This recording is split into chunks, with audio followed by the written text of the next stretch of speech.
হিৰণ্য কুমাৰ দাসৰ এটি কবিতা আপোনালোকৰ ওচৰত আবৃত্তি কৰিম বুলি ভাবিছোঁ। কবিতাৰ শিৰোনামা এটি ৰাস্তাৰ কাহিনী। এটি পুৰণি ৰাস্তা, বহু ঘাট প্ৰতিঘাত নেওচি পিঠিত আলকাত্ৰা আৰু মিহি শিলগুটিৰে সি নতুনকৈ চহকী হৈছিল।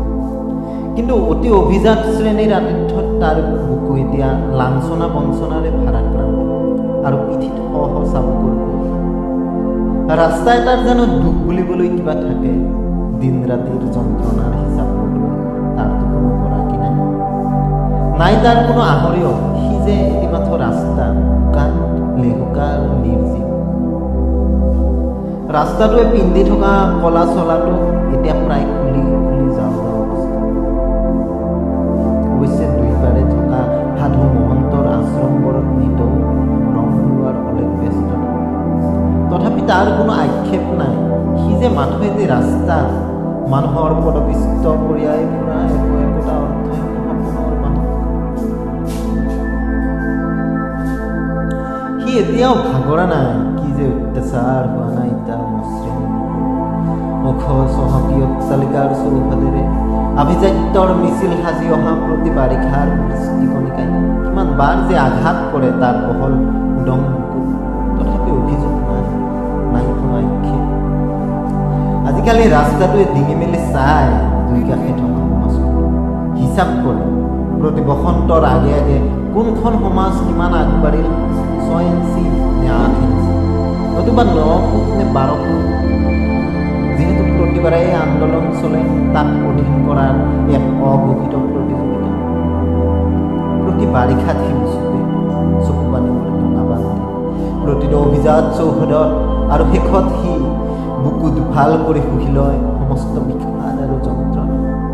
যিহেতু তাৰ কাহিনী শুনিবলৈ কাৰোৰে আহৰি নাই, একেদৰে চলি থাকে তাৰ ওপৰত কৰা অত্যাচাৰৰ পূৰ্ণ কাৰ্য।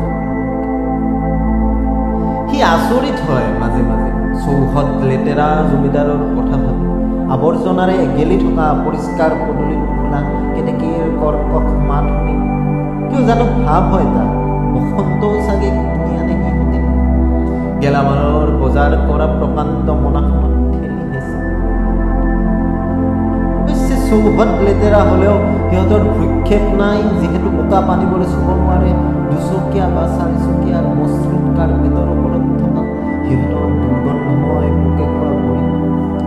যিহেতু সিহঁতবোৰে এই সমাজৰ তথাকথিত ভদ্ৰলোক, আভিজাত্য অথবা নপুংসক বণিকগোষ্ঠী।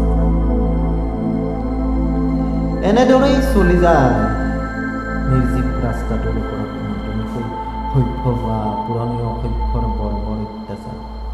দেশ প্ৰেমৰ দোহাই দি সমাজৰ তেজ শুহি খোৱা নৰাধমহঁতৰ ব্যভিচাৰ, সমাজ গঢ়াৰ খ্যাতি আৰ্জিব খোজা অখ্যাত ভকতৰ স্বাৰ্থলোভী মিথ্যাচাৰ। তথাপি সি সকলোবোৰ সহ্য কৰে প্ৰতিফলে প্ৰতিদিনে।